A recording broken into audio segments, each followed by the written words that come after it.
ఈ విషయాన్ని మేము మీకు తెలియచేయాలని ప్రయత్నించా గరుడ రాజా. ఇక్కడ ప్రశ్న కేవలం గరుడ వంశ ఆహారం మాత్రమే కాదు, నాగవంశీయుల అస్తిత్వం కూడా ముఖ్యమే. కానీ కొన్నిసార్లు ఒక మహారాజుకి తన వివేకంతో కూడిన నిర్ణయాన్ని ఒప్పించడానికి కూడా బలం ప్రయోగించాల్సి వస్తుంది. ఒక మహారాజుకి అత్యంత ముఖ్యమైన విషయం ఇదే. మహారాజా, మీరు మీ సాహసంతో మీ వివేకంతో నన్ను పరాజితుణ్ణి చేశారు. నేను మీకు ప్రమాణం చేస్తున్నాను, మా గరుడ వంశీయులు ఎప్పటికీ నాగవంశీయులకి ఎలాంటి హాని కూడా తలపెట్టబోము. అలాగే ఈ నాగవంశీయుల్ని మేము ఆహార రూపంలో గ్రహించడం మానేస్తాం. ఇదే నా ప్రమాణం మహారాజా. ప్రజారక్షకులు మహారాజు విక్రమాదిత్యులకి, ప్రజారక్షకులు మహారాజు విక్రమాదిత్యులకి, వివేకశీలురు మహారాజు విక్రమాదిత్యులకి, వివేకశీలురు మహారాజు విక్రమాదిత్యులకి.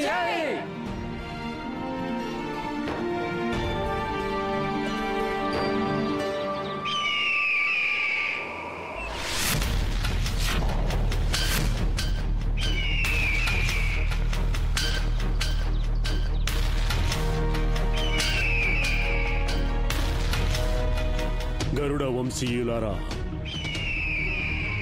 నేను మీ విశ్వాసాన్ని నిలబెట్టుకోలేకపోయాను. ఇక నుండి మనం నాగవంశీయుల్ని భోజనంగా గ్రహించకూడదు. కానీ గరుడ రాజా, మనం బ్రతికేదెలా? ఆ విషయం నాకు కూడా తెలియదు. కానీ మీ సమక్షంలో స్వయంగా నన్నే ఆహారంగా మీకు సమర్పించుకుంటున్నా.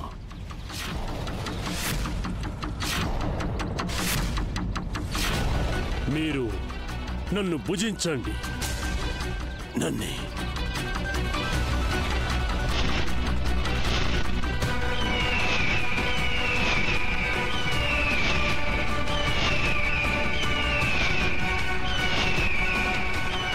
ఆగండి.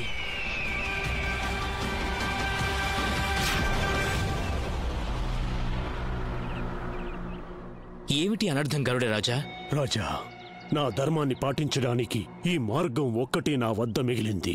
లేదు గరుడ రాజా, ఆత్మార్పణ చేసుకోవటం రాజధర్మం అనిపించుకోదు. రాజధర్మం ఏంటో తెలుసా? తన ప్రజలు సుఖంగా జీవించడానికి ఏర్పాట్లు చేయడం, వాళ్ళు జీవించే మార్గం సూచించడం. నేను చేస్తున్నది కూడా అదే కదా. కానీ ఇదా పద్ధతి? ఇలా మిమ్మల్ని ఆహారంగా సేవించి గరుడ వంశం కేవలం ఒక్కరోజు మాత్రమే ప్రాణాలతో ఉండగలదు. ఆ తర్వాత వాళ్ళేం చేస్తారు? ఎవరిని ఆహారంగా తీసుకుంటారు? వాళ్ళు ఎలా జీవిస్తారు? ఇది మీరు ఆలోచించారా? నేనేం చెయ్యాలి మహారాజా? శతాబ్దాలుగా మా గరుడ వంశం సర్పాల్ని ఆహారంగా తీసుకుంటున్నాం. కానీ నేనిప్పుడు మీకు మాటిచ్చాను, వాళ్ళని మేము ఆహారంగా స్వీకరించబోమని. మేము ఇప్పుడు ఎక్కడికి వెళ్ళాలి? ఎవరిని ఆహారంగా తీసుకోవాలి మహారాజా? గరుడ రాజా, మీరు శతాబ్దాలుగా సర్పాలనే ఆహారంగా తీసుకుంటూ వస్తూ ఉండొచ్చు. కానీ దాని అర్థం ఇది కాదు. వేరే ఏ ఆహారం లేదనుకోవద్దు. మీరు ఏం చెప్పాలనుకుంటున్నారు మహారాజా? గరుడ రాజా, మా మానవులు కూడా ఆరంభంలో మాంసాహారులే. కానీ కాలంతో పాటు మేం మా భోజనంలో మార్పులు చేసుకున్నాం. మీరు కూడా మిగతా పక్షుల్లాగా పళ్ళని, ధాన్యాలని భోజనంగా స్వీకరించవచ్చు. దానికి ఏర్పాట్లు మేం చూసుకుంటాం.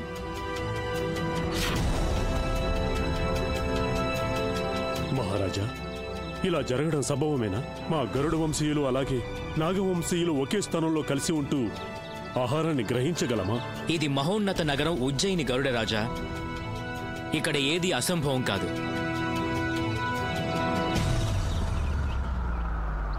తమ వివేకం ద్వారా పరస్పర విరుద్ధ భావాలున్న జీవులు ఒకరితో ఒకరు ప్రేమగా, స్నేహంగా ఉంటూ జీవితం సాగించవచ్చు.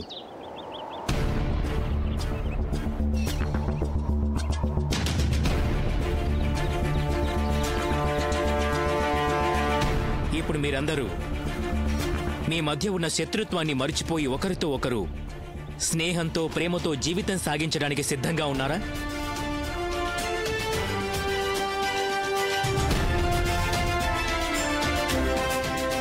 విరాట్ సింహ,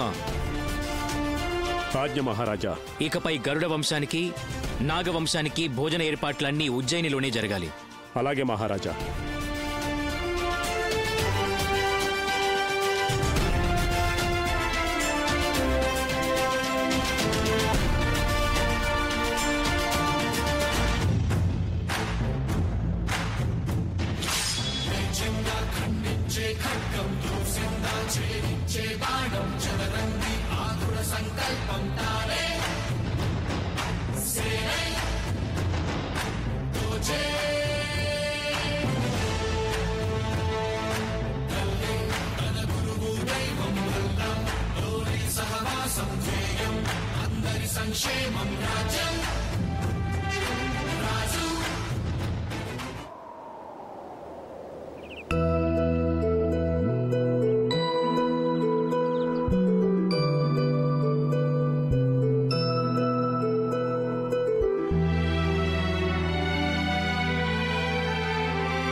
మహారాజా,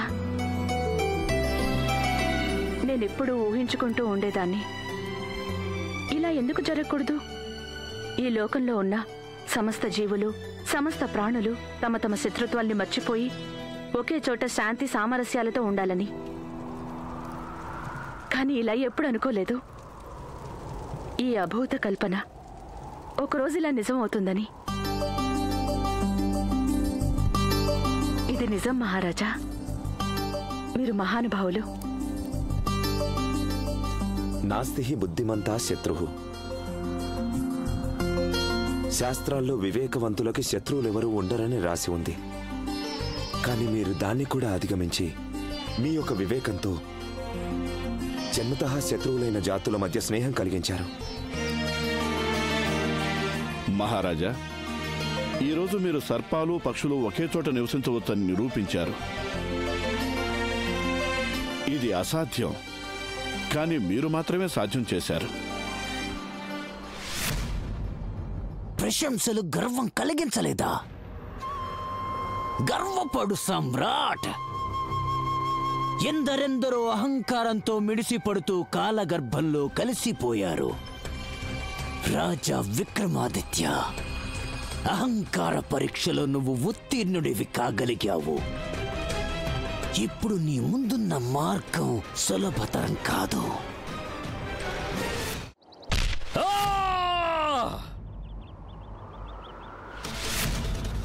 మీరనుకుంటున్నది ఇదే కదా? భారవుడు యుద్ధం చేయలేడని? రండి, నాతో యుద్ధం చేయండి.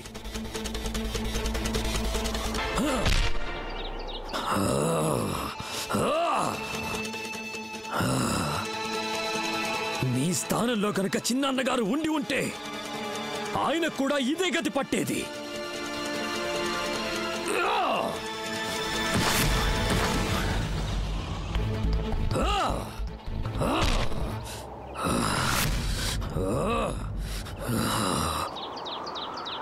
ఈ భారవుడు శక్తిహీనుడు కాదు, శక్తిహీనుడు కాదు.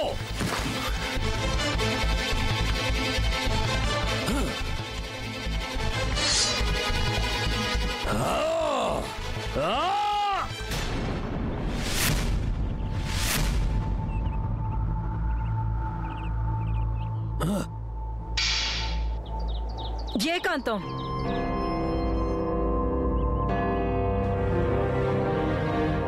నీకు పిచ్చి పట్టిందా భారవా? భారవా, రాజ్యంలో కొంతమంది మాత్రమే మనకు విశ్వాస పాత్రులుగా ఉన్నారు. నువ్వు వాళ్ళని కూడా చంపాలనుకుంటున్నావా? మరేం చేయాలమ్మా? ఏం చెయ్యాలి?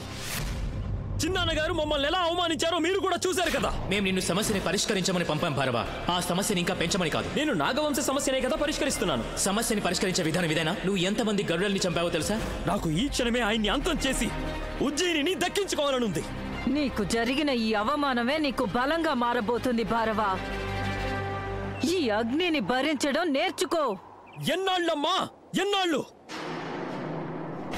ఎన్నాళ్ళు నాలోని అవమానాగ్నిని నేను అణుచుకోవాలి? కొద్ది సమయం వేచి ఉండు. నాకు అర్థమవుతుంది, ఒకవేళ విక్రమార్కుడు బేతాళుణ్ణి తీసుకురావడంలో ఆలస్యం చేస్తే అప్పుడు భద్రకాలుడు తప్పకుండా తనకి మృత్యుద్వారం తెరిచేలా చేస్తాడు. అమ్మా, అలాగే జరగాలని ఆశిస్తున్నాను. నాకు ఆలోచన కలిగింది. ఎందుకు మనం భద్రకాలుని కలవకూడదు? అప్పుడు మన కార్యం సమయానికి ముందే సఫలం అయ్యే అవకాశం ఉంటుందిగా.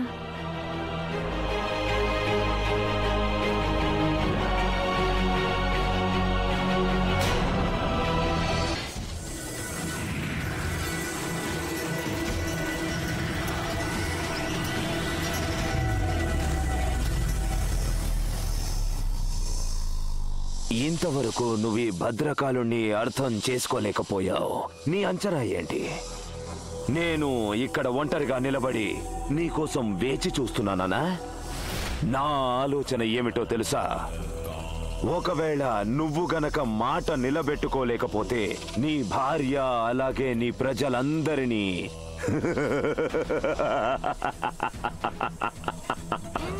బేతాళుణ్ణి ఇక్కడికి తీసుకురావడంలో ఎంత ఆలస్యం జరుగుతుందో అన్ని ఆపదలకి వారందరూ గురి కావాల్సి ఉంటుంది. కాలుడు మహాకాలుడి కంటే శక్తివంతుణ్ణి నేను, భద్రకాలుణ్ణి నేను. నా కార్యం గనక నువ్వు పూర్తి చేయకపోతే విక్రమ, నీ ఉజ్జయినిని క్షణకాలంలో భస్మంగా మార్చేయగలడి భద్రకాలుడు.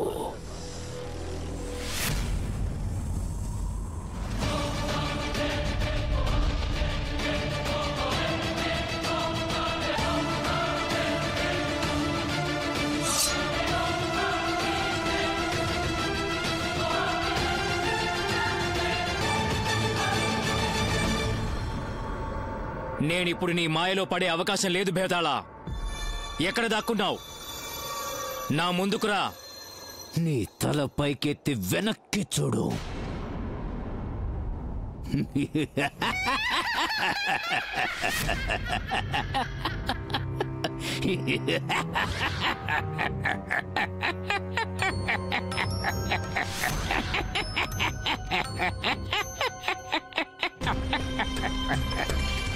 మాయా పన్నాగమా భేతాళ? ఇది మాయ కానే కాదు మహారాజా, ఇది బేతాళుడి అసలు రూపానికి చెందిన నిజం. ఇన్ని రోజులు నువ్వు చూస్తూ ఉన్నది అది కేవలం బేతాళుడి ఛాయ మాత్రమే. ఇప్పుడు నీ ముందు ప్రత్యక్షమైంది బేతాళుడి అసలు సిసలు రూపం.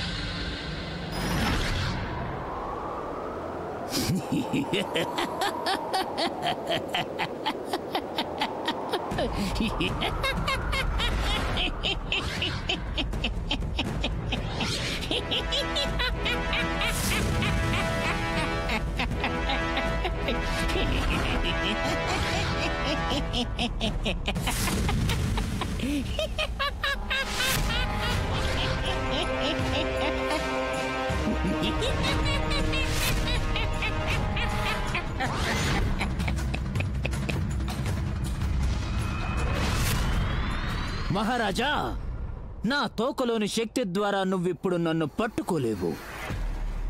తోక ద్వారా నువ్వు నన్ను పట్టుకోలేవు. నువ్వేమనుకుంటున్నావు భేతాళ? నువ్వు లేకుండానే మేము వెళ్తామనా?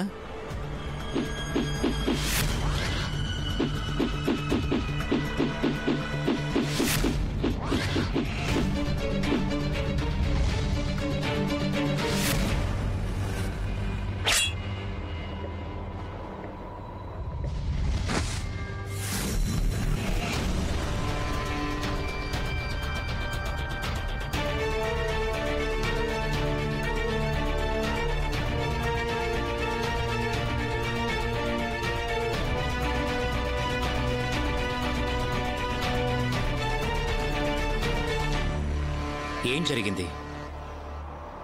అనవసరంగా మాట్లాడే భేతాళుడు ఈరోజు ఎందుకు మౌనంగా ఉన్నాడు? ఈరోజు నువ్వు మమ్మల్ని చూసినప్పుడు ముందు నవ్వావు, తర్వాత ఏడ్చావు. ఎందుకు? నీ అదృష్టం చూసి నవ్వాను. నువ్వు ఏ అడ్డంకి లేకుండా ప్రేతస్థలిలోకి రాగలిగావు. తర్వాత నీ దురదృష్టం తలచి ఏడ్చాను, ఎందుకంటే నువ్విక్కడి నుంచి బయటకేం మాత్రం వెళ్ళలేవు. ఇప్పుడు నీ మాయలు ఏవీ కూడా నా యక్షయానాన్ని అడ్డుకోలేవు భేతాళా. ఎక్కడుంది యక్షయానం?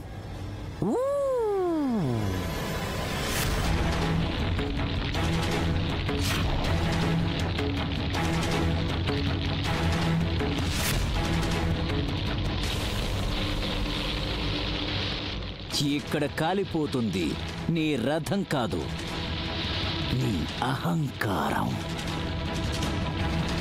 ఏం ఊహించవు నువ్వు? సులభంగా ఇక్కడికి వచ్చి నన్ను భుజాలపై ఎత్తేసుకొని తీసుకెళ్లిపోదావనా?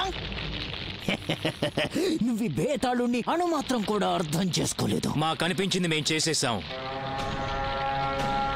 రాజా విక్రమాదిత్యులం మేం. నేను ఇక్కడి నుంచి తీసుకెళ్ళడానికే వచ్చాం, తీసుకునే వెళ్తాం. ఇక్కడి నుంచి బయటపడడానికి ఖచ్చితంగా రహస్య మార్గం ఉండే ఉంటుంది. నువ్వేం ఆలోచిస్తున్నావు? ఇక్కడి నుంచి బయటికి వెళ్ళటానికి ఏ మార్గము లేదు.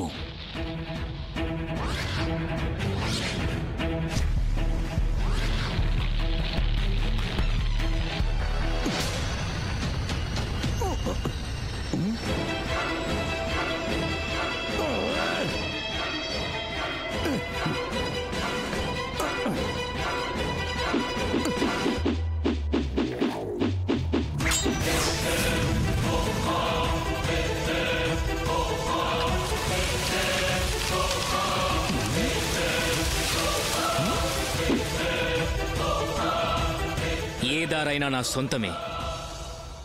నువ్వు మా యక్షయానాన్ని కాల్ చేసినా మమ్మల్ని అడ్డుకోలేవు.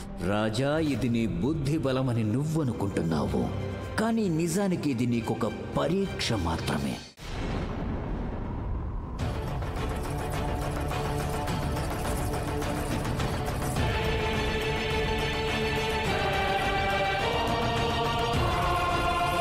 నీ తనువంతా వివేకంతో నిండిపోయింది.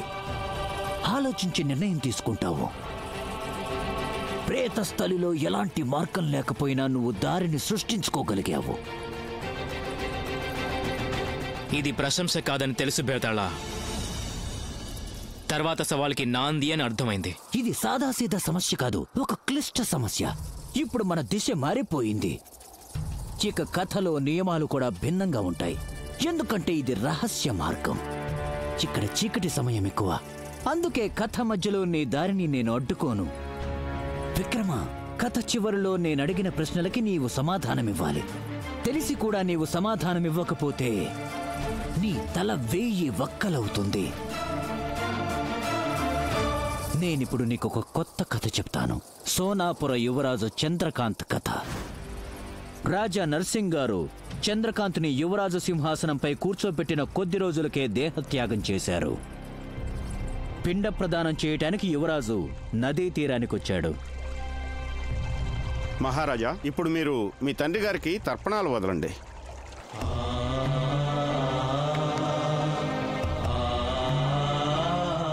ఓం విష్ణు సుదుస్మృతి పురాణోక్తి ఫలప్రాప్తి సిద్ధ్యార్థం పితృతర్పణం కరిష్యతే. పితృదేవ, నా తర్పణాన్ని, ఈ పిండ ప్రదానాన్ని స్వీకరించండి.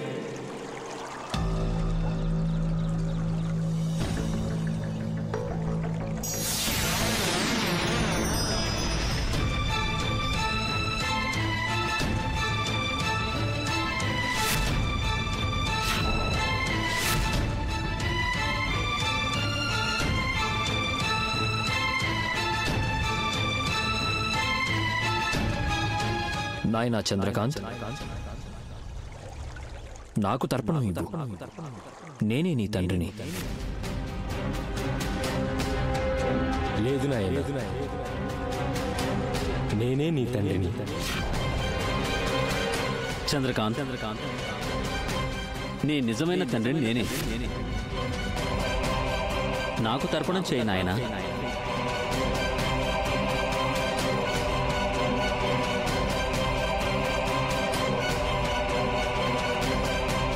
ఒక కొడుక్కి 3 తండ్రులా? ఒక తండ్రికి ముగ్గురు పిల్లలు ఉండటం మనం చూస్తూ ఉంటాం, వింటూ ఉంటాం కూడా. కానీ ఇదెలా సాధ్యమవుతుంది? ఒక కొడుక్కి ముగ్గురు తండ్రులా? ఆత్మలెప్పుడు అబద్ధాలు చెప్పవు విక్రమ. వాళ్ళు చెప్పినదే ముమ్మాటికి సత్యమే. ఇప్పుడు చంద్రకాంత్ రాజకుమారులు సందిగ్ధంలో పడ్డారు. ఈ ముగ్గురిలో తన తండ్రి ఎవరు అని, ఎవరికి ప్రదానం చెయ్యాలని, ఎవరిని తండ్రిగా భావించాలని ఈ చిక్కుముడిని విప్పడానికి ఈ కథని ఆరంభం నుండి నువ్వు వినాలి. ఈ కథ ఆరంభమయ్యేది రాకుమారుడు చంద్రకాంత్ జన్మించటానికి ముందు సోనాపుర రాజ్యంలో ఒకానొక చోట ఒక బందిపోటు మల్కాన్ అనే వ్యక్తి ఉండేవాడు. పేద ప్రజల దేవుడికి, బందిపోటు సర్దార్కి, పేద ప్రజల దేవుడికి, బందిపోటు సర్దార్కి, పేద ప్రజల దేవుడికి.